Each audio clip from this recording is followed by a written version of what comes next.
That was Mary J. Blige, You Remind Me. So needless to say, the hair industry all over the world is huge, but particularly in this country, there are upwards spent between 20 and $30 billion a year spent on hair to grow it, to make it thicker, to replace it, to turn it darker or grayer. Our hair is very important to all of us. It's interesting that at a certain point, you're just glad you can grow hair, so you kind of do what it wants. The Emancipation Proclamation happened in 1863. In 1863, it was supposed to be done. But even after all of that, when we sent men to the moon, when we desegregated schools, when we let people, we supposedly let everybody vote, people still wanted the right to tell black people how to wear their hair. They insisted on holding on to it.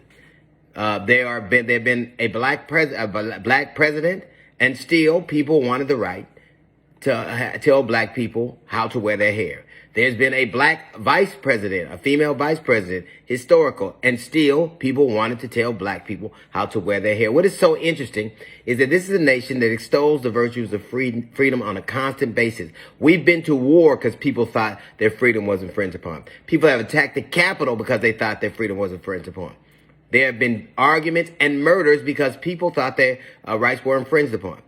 People want the right to walk around with all kinds of weapons, and they believe that's an American right. People want the right to say and do what they want because freedom is a core tenet of the American lifestyle. It is a core tenet. But yet, even with all of that, people still wanted the right to tell black people how to wear their hair.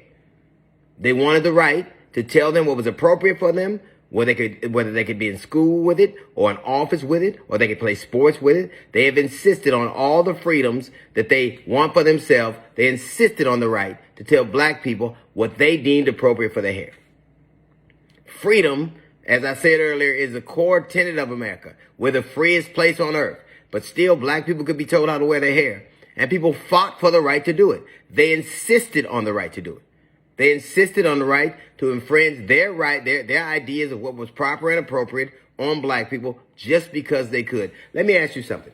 How free and equal can a nation truly be when you can tell me how to wear the hair that grows out of my head and believe that is your right? You believe that you can do it. Now, the Crown Act, which protects the right to wear natural hair, just passed last week. And it wasn't even everybody. It wasn't unanimous. There were still people who wanted to hold on to the right to tell black people how to wear their hair, what to do with their hair. We can't even tell us how our hair grows. We can't tell us where it grows, how it grows. If we could, there wouldn't be needs for weaves and toupees and edge tamers and combs. There wouldn't be a need for those things if we could tell, even if we had the right to do it. But there are people in America, a place, the juxtaposition is freedom, where people want the right to tell you how to wear their hair and insist on it. It is their right. They insist that they should have the right to tell you how to wear your hair in public spaces. And that's only specific to black people.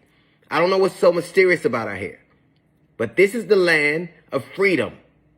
Freedom is supposed to be a core tenet of this land. But how free can you be when there are people who want the right to tell you how to wear your hair, and that just got abolished? America has made great strides. I think we have a lot further to go, but it would be disingenuous to pretend as if we haven't done great things, that we haven't moved forward. Albeit slowly at times, we've moved forward. But America now, in the vast majority of America, weed is legal. We never thought that would happen. In the vast majority of America, all of America, as a matter of fact, gay people have the right to marry. But isn't it interesting, in a place where the right for gay people to marry was passed before black women had the right to wear box braids? That's a little note for a GED section. We got the Jazz Report coming up in 15 minutes. It's the D.L. Hughley Show.